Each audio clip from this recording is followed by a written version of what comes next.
So today with us, we have Anna Borjas, who is the SCNM Director of Financial Aid, Samita, who is a CCNM student, Clara, an SCNM student, and Chris, who is a recent graduate, should change that, best year student. Congratulations, in the middle of studying for board exams right now. So we are super thankful for all of our students and Anna as well joining us today. And so we're going to have a chat. This is just going to be an informal talk about our experiences and really how you see your experience as a student and making your way through the program. So first off, and we're going to make this informal so people can jump in or raise your hands if there's something that you would like to share additionally. I can also call on you as well. So the first question we're going to hear from is a little bit about each of your stories. And so how did you land in ND school? And so if you wouldn't mind just, sharing very briefly a quick snippet on how you got here. So I'm just going to go in the order that I see your squares today. So Clara, would you start? Sure. Thank you so much for having me. And so I guess a little bit about me and where I come from. I'm originally from Virginia, so I'm from the East Coast. And I came all the way out to Arizona to SCNM because I've always been interested in medicine and specifically natural medicine. I was originally considering going kind of the more allopathic route and was actually getting ready studying for the MCAT when I found naturopathic medicine. And I'm really happy I did because something about allopathic medicine just didn't feel like the right path for me personally. So yeah, I've been here for about 3 years now, and I'm hoping to go back to the East Coast when I graduate. A little bit better weather there, I'd say, better seasons, and kind of just spread naturopathic medicine a little bit more on the East Coast. Thank you. Chris. Hello, I'm Chris. So I would say my story is I went to high school in Colorado, went to undergrad at CU. I knew I was going to go into some form of science or medicine. I ended up having a bunch of health issues when I was younger. I went to see a naturopath in Colorado, fixed a bunch of my health issues, and I thought, hey, I want to do that. That sounds pretty cool. So I ended up going to SCNM for a year, and then I transferred to Bastyr, and I just graduated. And so I think a lot of it for me as far as financing my ND degree, thankfully I ended up getting a really nice graduation gift from my family. And so I ended up having at least a little bit of runway when I first graduated, which I know a lot of people don't have, but I did end up taking out financial aid to pay tuition. And then later, once I ran out of that runway for living expenses, ended up taking that out. And so I think the main thing that really got me, I know some of you might have seen, I have letters after my name. I'm also a massage therapist, which was because the Baxter Summer Massage Intensive program. So that was something that really helped me as I was able to take the summer massage intensive program, get a massage license, essentially, in the middle of my second year of school. And then that was a really awesome job that I could have while I was in school. Pays a lot more than retail, still kept me in the medical world, and I was able to just practice my hands-on stuff. I ended up even taking 9 months off of school, and I was able to just work full time as a massage therapist and still be able to pay rent, which was really, really nice. So I could take that time up for myself when I felt like I was starting to get jaded. I was like really getting sick of school, and a lot of my classmates were saying, "Oh, just push through," and that's not really my style. I push through in a lot of other areas, but pushing through is a thing that I do when I'm passionate, not when I get jaded. So when I knew I was starting to burn out, I was like, okay, I'm going to take some time. Took some time for myself. And then when I came back to school, I ended up feeling a lot more excited about it. I actually learned things in clinic. Probably wouldn't have learned anything and just skated by and been really just tired my last year. But instead, I was able to really just enjoy it and learn things and take difficult clinic classes and feel challenged as opposed to sliding back on the easy ones and just skating by. So thank you, Chris. Yeah. And Samita. Hi everyone, I'm Samita. I go to CCNM. I am going into my 4th year, but I'm doing part-time, so 5 years total. My journey into naturopathic medicine, initially I wanted to go into veterinary medicine. I was going to University of Guelph and I was preparing to become a vet. Unfortunately, that didn't really work out. And the whole time, my passion was actually in naturopathic medicine, but I was afraid to take the jump into naturopathic medicine because of the tuition fees mainly. My mom was the one who really encouraged me and said, you know what, this is an investment into your future.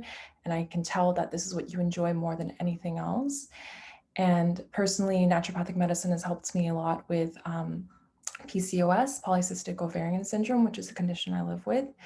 And my naturopathic doctor had helped me so much. And so I was so inspired and ultimately took the plunge. And I'm so glad I did. So here I am. Thank you.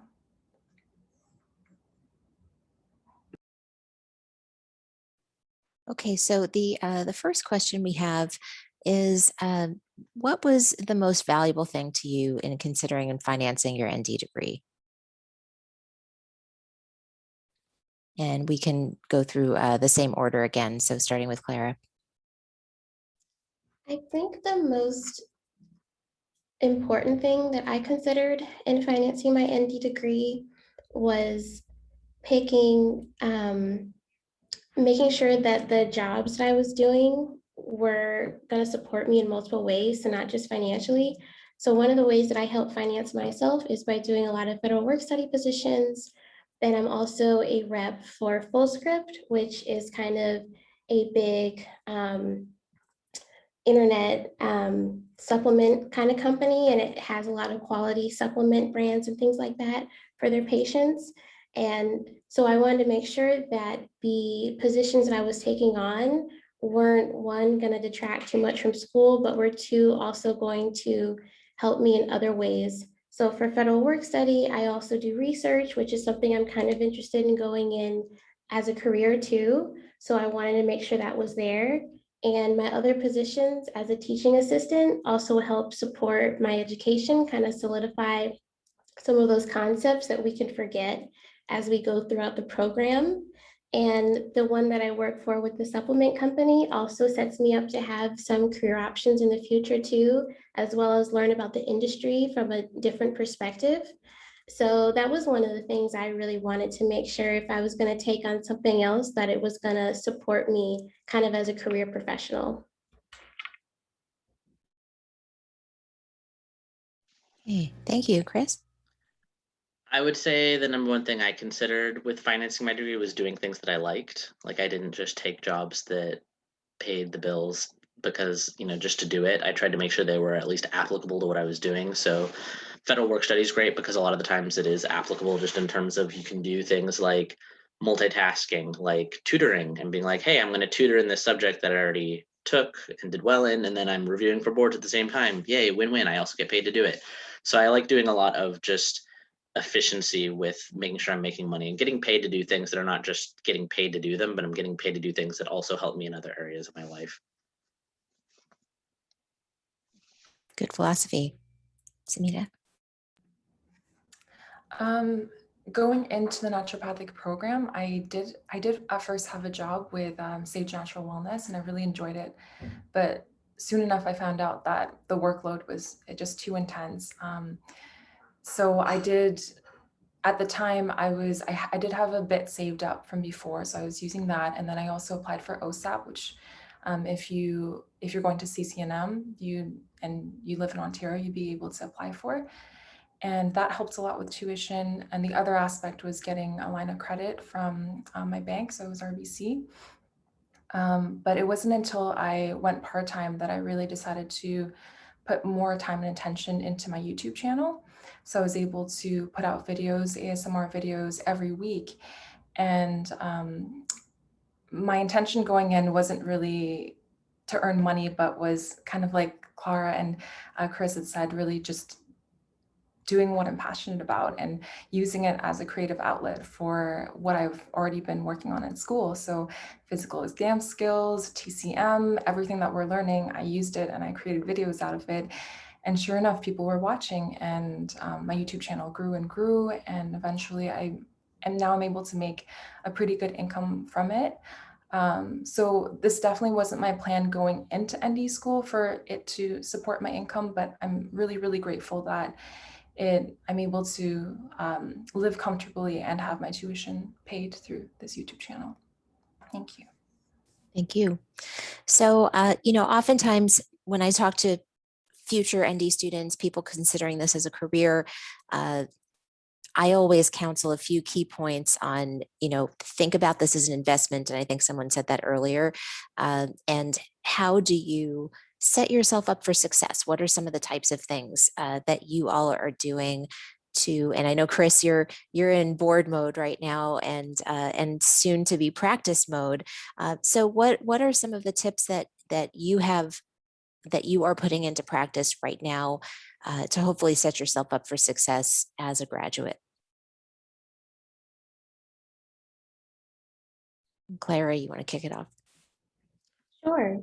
I didn't know if you want to start with Chris since he's so close, since he's already graduated, but things that are setting me up for success as a graduate. So one of those things, career-wise, I think it mostly comes from my job with FullScript because I learned so much about the supplement companies, and that helps me a lot in clinic too when we're trying to figure out what to recommend patients and trying to understand in the big clinical world when you're out there as a practitioner and you don't have a doctor to kind of help you or make sure that you're doing the right decision, knowing a little bit more about the modalities and what specifically is going into all of those different supplements in the industry itself. I feel like that's giving me a lot of experience in like the practical realm. So that was one of the things that I kind of dove more into, was just getting more like industry experience and actually knowing what are the career options when you come out as an ND, aside from practicing things like working with supplement companies or creating your own supplement company or things like that. Thank I you. could I could talk for like an hour on this, honestly. This has been like my entire time at school has just been prepping for graduating. A lot of it has just been really, really thinking forward. I mean, a lot of classmates are going to be worried about like, okay, the test, okay, worried about that. And then yes, make sure you pass your classes, but also looking at ahead as much as you can and are able to. So I've taken a lot of extracurricular classes because I'm one of those crazy people who can't get enough of school. So I have a bunch of certifications. Again, I got my massage license. So I've basically been practicing body work and doing hands-on work for the past 5 years while I've been in school, which is just not only really nice for me, but I can walk in really confidently to just about any chiropractic office, naturopathic office, and be like, hey, I have something to offer more than just most new graduates can offer. And even right now with this position that I'm moving to, I don't have my naturopathic license yet, but I can do massage. So I can start doing massage in their clinic. And then when I get my license, I can turn over doing naturopathic medicine. And so just thinking ahead in terms of what am I going to do? First off, probably 6 months after you graduate are going to be the weirdest. At least that's been my experience. And everyone told me that, and they were right. It's just weird because you don't have a license to practice, and you're studying for boards, and like, how are you going to pay rent? You can't have financial aid pay for things, and so you have to do something in the meantime. And so, kind of gearing yourself to plan for those like 6 months after you graduate, because those are just the weirdest. I find was really helpful, and I'm glad I planned ahead as much as I did, and I still felt like I wasn't really prepared. But yeah, I took a lot of classes. I got a lot of experience. I tried a lot of things. I got a really good idea of what I didn't like, which is really helpful because then you know what to avoid. It's really easy to be excited about everything, but I think it's even harder to turn down things because you know that you're not going to enjoy them. So keeping in mind things that you don't enjoy as well as things that you do enjoy. That's really good advice. I think many people, especially early on, your inclination is to say yes to everything. And oh, sure, I want experience. Oh, sure, but really understanding what your strengths are, what you're good at, and what you're not good at is all really important in getting direction. Um, okay, Smita. So for graduate success, right now, what I'm focusing on is building an online presence. Currently, we're almost at 200,000 subscribers on my YouTube channel, and I'm really happy about that. And there's a lot of my viewers that live in Ontario that I've already reached out and said, hey, when you open up your naturopathic practice, I'd like to see you. And it's very encouraging to hear that and to know, oh, okay, so I I'm still going to have a lot to worry about when it comes to putting together a practice, but at least I have a solid foundation, I think. There's a lot of viewers out there who already know my personality through the videos and what I'm interested in. So I'm really interested in the more energetic medicines like traditional Chinese medicine and homeopathy. So they already know that. And the other thing is I've been surrounding myself with mentors. So not only NDs, but TCM doctors and nurses who I really vibe with. And I've just been learning as much as I can. And yeah, I'm excited. I know it's going to be really challenging, and hopefully I can learn a lot more from Chris here because you're already, you're on the path. But I do feel more comforted knowing that I have a start. So, yeah. Thank you for bringing up mentorship. That is one of the things I always speak to students about, and the importance of getting people you trust around you who will tell you when you're wrong, who are not afraid to be honest and truthful and genuine and real with you. And also, that you don't need to have a mentor for like the next 50 years. There are some mentors that can play a role, a very deliberate, distinct role where, maybe you need some mentorship in marketing, or you need some mentorship in, preparing a business plan, or, whatever it is. But, very, it can be surgical or it can be general. And, I think that mentorship and, really starting to talk to many different types of folks.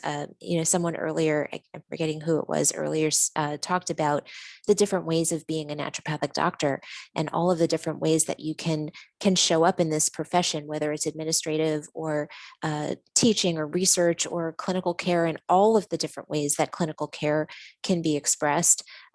You spoke about the TCM and the mindfulness and some more of the energetic medicine. And then we've got folks at the total other end of the spectrum too, and everything in between.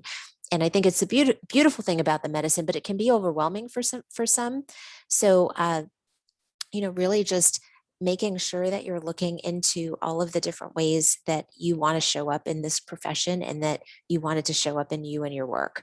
And I know we have an archive of lots of past webinars, and that's one thing that I always strive for, because when I graduated at school 21 years ago, there was nothing, like, we had no idea. It was, you can practice in the clinic and, practice generalized medicine, and no one even really talked about specialties that much back then. And, so there's so many different ways you can show up in this career. And I am passionate about making sure you all know all the different opportunities and possibilities. So with that, one more question that I have here, and then we do have some questions coming in from the audience. What do you wish you knew before you started? That's a tough question. And I wish I knew before I started the importance of prepping self-care for when you're years into the program. Like you talk about at the beginning, student burnout, practitioner burnout, which is real. I don't think anybody denies that or is trying to argue that.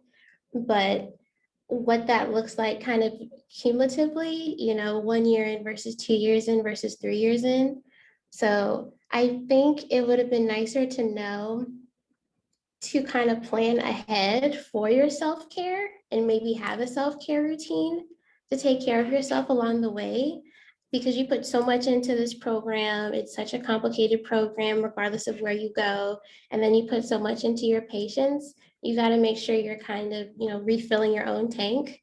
So I think that's something that we just kind of need to be reminded throughout the entire time. Has nothing to do with financing, but definitely burnout will affect all facets of what you're doing. So I think that's important. Chris? Mine's very specific. I wish that I realized that something I could do. So backing up a little bit, getting a big deposit in your account and saying live off of this for 3 to 4 months is just confusing to my brain. And I don't think a lot of people are trained to do that. People are trained on, okay, I get a paycheck maybe every 2 weeks, maybe once a month. Having this much money and you got to spend it in 3 months, that's just confusing. So what I wish I would have realized is that I could have just put it all in a savings account and then had it pretend to give me a paycheck every 2 weeks or every month, or maybe just paid right up front and then done that. Because just having one big pot of money and having to budget 3 months in advance, which is, the size of a quarter, because that's how often you get financial aid disbursements. It just doesn't make sense in my brain. So I wish I realized I could have just simulated having a paycheck, because my brain had a really good way of, okay, I know how to budget with having a paycheck. I didn't have a good system for budgeting in 3 months. And by the time I figured it out, I feel like I already graduated. So maybe just, stick with what you know and just pretend you're already getting a paycheck. I think it's just a lot easier that way. And Anna, also feel free to jump in here too. I know we have a director of financial aid here as well, who I'm sure has lots of tips on on budgeting and keeping your money straight. Yeah, definitely. I would agree with Chris, right? I think everybody just operates very differently when they get their financial aid and what that all means. And so, I think the most important thing is listening to each student, right? As students share their stories with us, some colleges, it might be easier to do that with the financial aid office, others may not. But I think listening to each student's story helps us to figure out what works, what doesn't work, right? And how can we improve processes so that it's easier for the student. So, I always advocate, let us know what's going on. I think that's the only way for us to know what the next step could be and how we can improve things. Again, every college operates a little differently, but it is important to hear students' own unique stories, and hopefully we can provide those resources and tools to help them navigate a budget, navigate understanding finances, and what is important to them in that moment and in the future. So I appreciate definitely the comments. And one thing I would just tack on to that, AANMC used to convene a group of the career services folks, and every school has a career services office.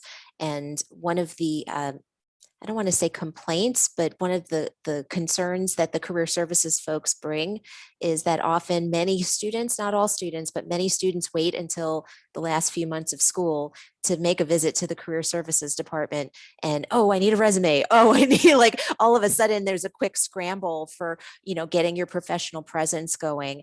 And their advice is always to start working on that in year one, just little by little, so that it isn't this big overwhelming thing in the last few months of school when you get that your loan is due in 6 months letter.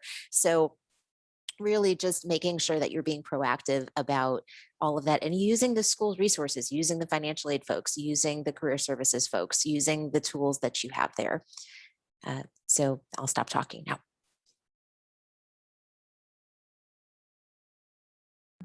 I guess I can jump in and answer that question as well.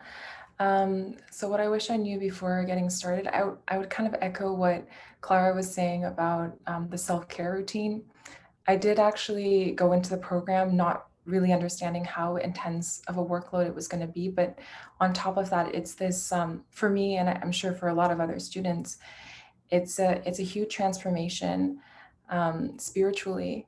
And I found that I've completely changed as a person. Like, it's been sort of a metamorphosis, and it takes a lot of energy on top of your studies to go through this energetic change. And I do wish I was a bit more prepared for that.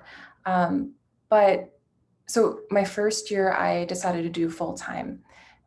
And I'm really happy that I decided to change to part-time in my second year, just because I needed that time to really care for myself, really practice my spiritual practice and make sure my mental health was okay, so that I could do everything I need for school. And that also brought up the opportunity to really focus on my YouTube channel as well. But looking back, no regrets. I've learned what I needed to learn, and I think I'm in a pretty good place now. Thank you. So just wanted to let folks know Clara is going to need to go in a few minutes. She has a clinic shift, so she's got to go into school actually. So not that the others don't have things to do, but Clara will need to run. So if anyone has questions for Clara, please pop them in now. So I'm going to take a few questions. So are there and for the person who asked about the schools, I did type the schools that folks are from into their name. So if you see their name, you can scroll over that and we'll see that in there as well. So are there tuition waivers or monthly stipends opportunities for international students? Maybe that would be a question for you, Anna, if you can speak to international students and how that works. And there will be some variation between the US and Canada on that. Yeah, absolutely. So again, every school operates a little differently. SCNM, for example, I can only speak for SCNM. So we are a nonprofit organization. So unfortunately, we don't get any state assistantship, and we rely heavily on federal student loans, private student loans, and scholarships that are provided through donor-based opportunities. And so SCNM is a little bit more limited in terms of how much funding we can provide to international students, again, because of the lack of state assistantship. And being a nonprofit organization, we rely heavily on donors. So at this time, SCNM does not offer tuition waivers, but there's definitely some accommodations that the business office can work with students when it comes to tuition. And so, you know, it is a case-by-case scenario. And I always tell students, definitely reach out to us, let us know what's going on, and then the appropriate individuals can assess the situation and provide further guidance. Again, every school operates differently. Every school offers different opportunities based on the type of institution that they are and what they receive from state and government assistance. So definitely just always encourage, reach out to the financial aid office, reach out to business services, as they would be able to inform students a little bit better as what is available and how students can fund their education, especially for international students. Thank you. So do you have any advice on financial literacy? And I know, Chris, you touched a little bit on this where you wish you knew like how to budget a little bit better. Tools for gaining some financial literacy while you're in school. Some people come into school knowing tools, and some folks need to learn them along the way. But I think it's really important for healthcare practitioners, especially if you're going to be a practice owner. One of the things that some students ask, like, well, if I have some extra classes that I can take before I start ND school, what would I take? And I always say for folks planning on having a practice, some business classes are helpful. Just, you know, to understand some of the basic nuts and bolts of contracts and budgeting and financing and business plans and so on. You will get that in ND school, but like the others alluded to, there's so much coming at you that it's tough to give everything equal attention. And so if you can give some of that a little bit of attention before you start, you'll be coming in kind of ready to run. And if I can add to that, Dr. Yanis, so for SCNM financial literacy, that is one of my big projects that I'm always trying to improve on every year. So SCNM, we have been very fortunate that we have actually partnered with financial advisors. So I always say the financial aid office doesn't have all the answers, right? We administer and monitor Title IV aid and scholarships, but unfortunately there's a side that, you know, we don't get too involved just because it is out of our knowledge base. And so I have been very fortunate that I was recommended to local financial advisors from our current alumni. And there is a really nice partnership where we provide services to our current students, prospective students, and alumni free of service, where those conversations can continue. So aside from SCNM providing courses, management courses, and within their curriculum, we also take it a step further to provide webinars twice a year, if possible, to, again, our prospective students, current students, and alumni, where we talk about those basic budget components, also what happens after graduation. And, again, everybody has their own story, everybody has their own path. And so one important thing that I've learned through the years of being at SCNM is not every student is ready to open up a practice. Not every student is ready to perhaps even start practicing 6 months or a year after graduation, right? Everybody is different.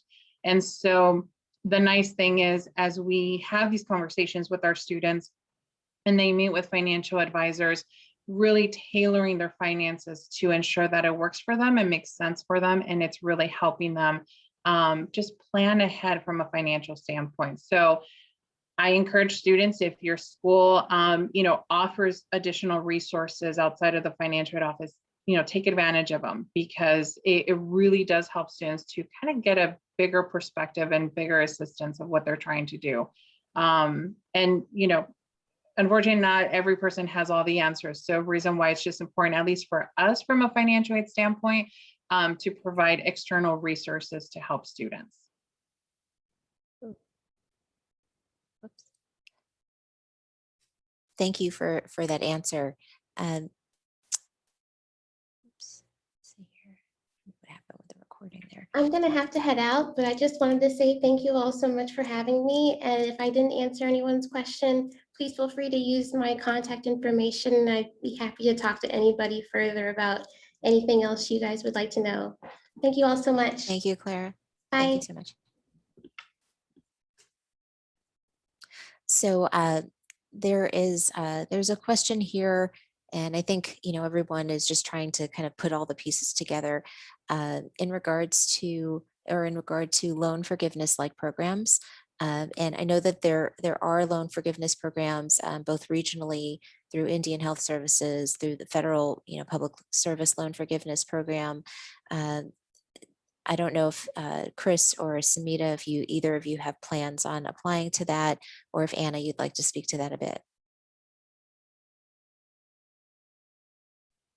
I can go. So as you mentioned, there are loan forgiveness programs through federal government, through the Department of Education. So the Public Service Loan Forgiveness Program, if you're working for a nonprofit for 10 years, all of the income-driven repayment plans have loan forgiveness associated with them. So those will vary depending on which repayment plan you're selecting. So either you're in repayment for 20 years or 25 years, and after that term, you have loan forgiveness.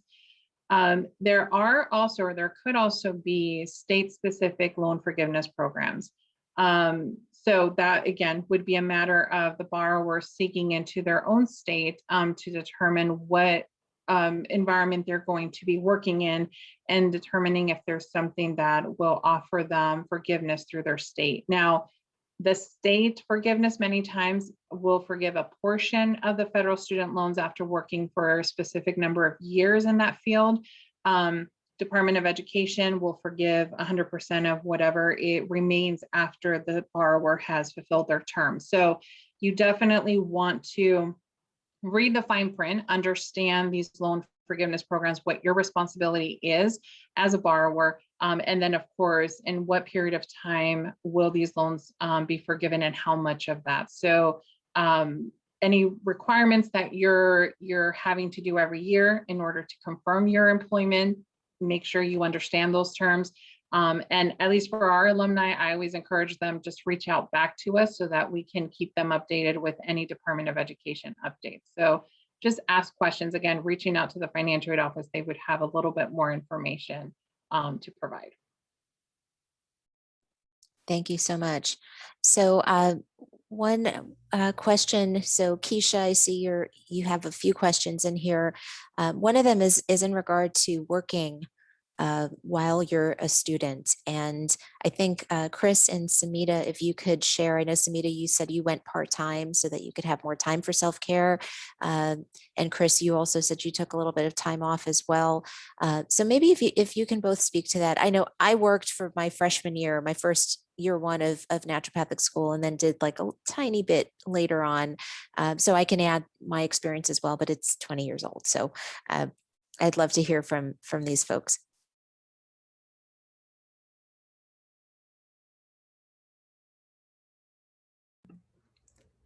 Would you like to go first, Chris, or? Go ahead. Okay. So working in addition to school, I'm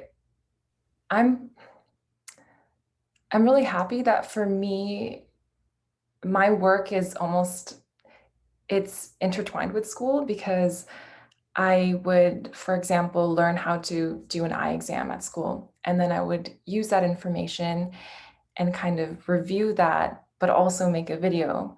So I'm kind of it's kind of the best of both worlds, because I'm reviewing for school and I'm earning some income and helping people out there. So with ASMR, for anyone who doesn't know, it stands for Autonomous Sensory Meridian Response, and they're relaxing videos that help people go to sleep and help them cope with anxiety and depression. So it was really rewarding for me to be able to not only review for school, but also help others and make an income out of that.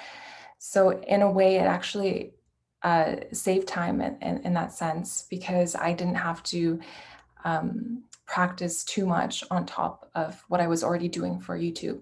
So that helped. But obviously the part-time option, so a reduced course load, I believe it was around 60 to 70% course load per year. That was absolutely essential for me to be able to continue doing YouTube. Otherwise, I don't think I would have been able to do it. And I also get plenty of help. So with my YouTube channel, at first I would edit all my own content, but that was back when my videos were very simple. It was just one camera. I actually started off with just my phone, so it was so simple. But eventually I ended up having different cameras and lenses, and a number of different microphones. And I also had a bunch of different scenes, and my videos are up to an hour long each, and I do them weekly, sometimes twice a week. And that was just too much for me to do on my own. So I actually hired my mom and taught her how to edit, and she edits all my videos, which is great. She's amazing at it. She has such a great eye for it. And I also hired my sister to manage my YouTube channel. So now all I have to do is focus on the filming and the creative process and answer some comments here and there. But overall, it doesn't take too much time. I would say per week, it would take about anywhere from 10 to 20 hours. So I found that that was doable in addition to my part-time course load.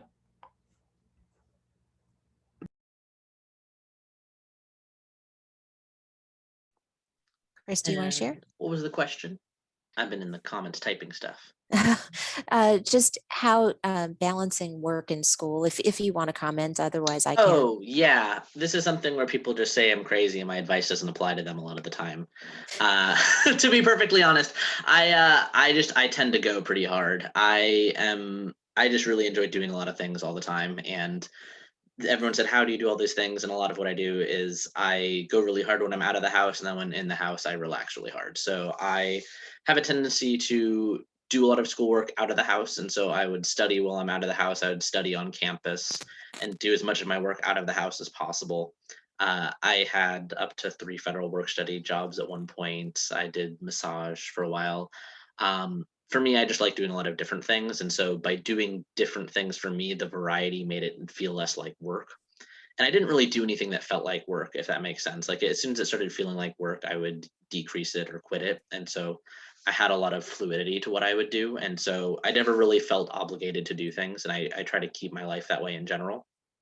So and then when I'm home, it's there's no work at home. I keep it all out of the home environment as much as possible. And I know, like, in a post-pandemic world, that's not as easy or doable for a lot of people. But back when that was more of a thing, that's definitely the way that I did it, as I compartmentalized it. And the way I did it post-pandemic is I at least had a room. So right now I'm in my office where I do work, and I don't really do anything fun in this room. In fact, when I'm in this room and it's my day off, I still end up doing things that are work, because that's my association with it. And then other rooms of the house, those are for relaxing, having fun, being social, that sort of thing. So for me, a lot of it's about compartmentalizing, and that's what really keeps me going. And I will just add, when, for myself, for my classmates, for students that I've seen, working during the program is a very individual thing. Some people can manage it, and some people, just school is enough. And so I wouldn't go into school planning to have a job necessarily, because it can be extremely intense. And as you saw, Clara had to bounce for clinic. You know, your schedule can be not always, you know, exact in the day to day. And I know for myself, I worked for about the first 9 months of school, and then it just got to be too much, and I really had to focus on my coursework. And so I think that, you know, it really is very individual. I had other classmates. I had a classmate who was a flight attendant, and she worked on the weekends. She would pick up flights over the weekends, and she had enough clout and enough seniority that she could choose what flights she did. But you know, she worked throughout the whole course of school, and would just bring her books, and you know, after tea service would study her anatomy courses. So you know, I think it's very independent, based on the individual as to what you are capable of doing. You know yourself, like Chris said, you know, tends to push kind of hard. I tend to push kind of hard. Like, you know yourself, though. You know what your limitations are, and when you need to take breaks, and what is the best scenario for you to accomplish that. Anna, I did want to get some feedback from you. There have been a few questions on, you know, alternates to student loans, as well as like military benefits and things of that sort, and what types of benefits are available to students that are not the standard financial aid student loan. So SCNM is approved through the VA to approve GI Bill, and also we participate in the Yellow Ribbon program. So we definitely have those opportunities to our students. Unfortunately, financial aid is very limited at a graduate professional level. That is just across the board. Department of Education does offer the direct unsubsidized loans. There's the direct graduate plus loans. And then, of course, there's private educational loans through any lender of your choice. So unfortunately, when you get into that graduate level setting or first professional degree, which is what the naturopath medicine is under, funding could be a lot more limited. And again, every school is different. So there may be schools that offer a lot more scholarships, and just depends on availability and donor based, also endowed scholarships. And so if other schools offer much more scholarships, you know, it could just be the size of the institution, or just other programs that they offer. As Clara mentioned earlier, there is federal work study opportunity. So SCNM participates in the federal work study program. And although, you know, many times the award is not going to replace 100% of the student loan, it helps reduce the student loan debt. So that is something that I just always encourage students that if they have the availability each quarter to participate in federal work study, please do so, right? You're helping to reduce your debt. And as the team has mentioned, you're working in areas of interest and helping to build your CV and just your experience as a future ND. So, you know, while I would wish there was a lot more financial aid available, again, it's limited based on the program, the level of program that the ND is under. But I would definitely reach out to other financial aid offices from the other schools to determine what other types of aid is available to all NDs.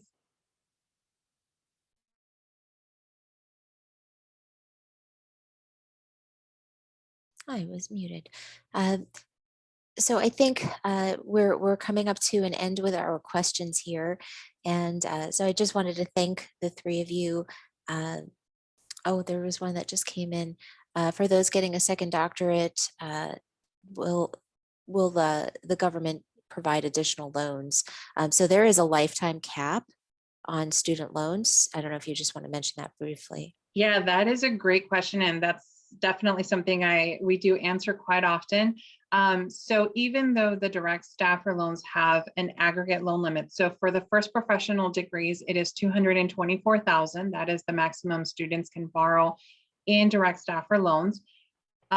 You have the opportunity to apply for direct plus loans. Those are private federal loans under the Department of Education, and they don't have a limit.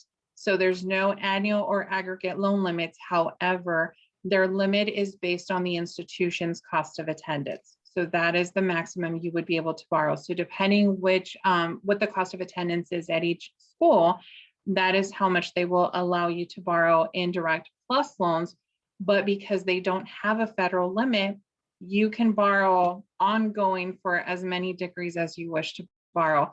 The one thing I always recommend, and I tell this to my students all the time, is make sure you're checking your credit history every year, because these loans are based on credit history.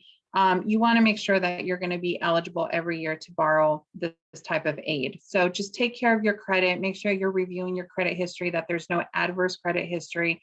And this way you don't run into any challenges with borrowing these loans. That's a great point. I always also counsel people take the absolute minimum out that you need to. I heard from several of the students today, savings ahead of time, like, just as much as you can do to minimize your end debt is really, really helpful for people. And remembering that it's borrowed money. So like I had classmates who were taking trips and, or buying cars and things like, it's best not to do that with your student loans if you can at all avoid it.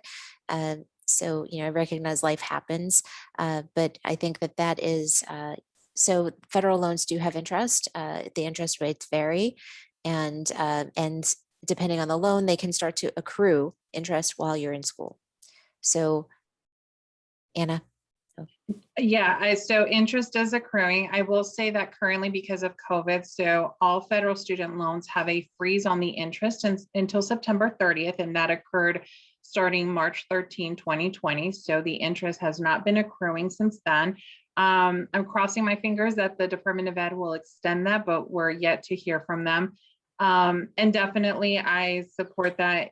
Borrow what you need. And if you can pay the interest that is accruing while you're in school. So I know that for many, that's also another challenge, right? So my take on it is, let's talk one-on-one. Let me hear your story. Let's see what's going on in your personal financial world, so that we can then determine what works for you. Sometimes students can pay on the interest while they're going to school. Other times they can't, but know that that is an option, and it is recommended. So don't ever feel, I always tell my students, don't feel bad if you've never budgeted, or you don't know how to budget, or you don't know where to start, or you've been budgeting all your life, right? It just depends on every student. So talk to your financial aid advisor, definitely share your story, and hopefully they can give you resources and tips to minimize your debt, give you resources to help pay for school. And I will say that, and I say this to all my students, open heart, this is your greatest investment. Without this degree, right, you can't do what you've been wanting to do. So look at it as your biggest investment, take care of it, ask questions, definitely reach out. That's what we're here for. So while you're in school, and even after graduation, until you pay off this debt, you know that your financial aid advisors are available to you.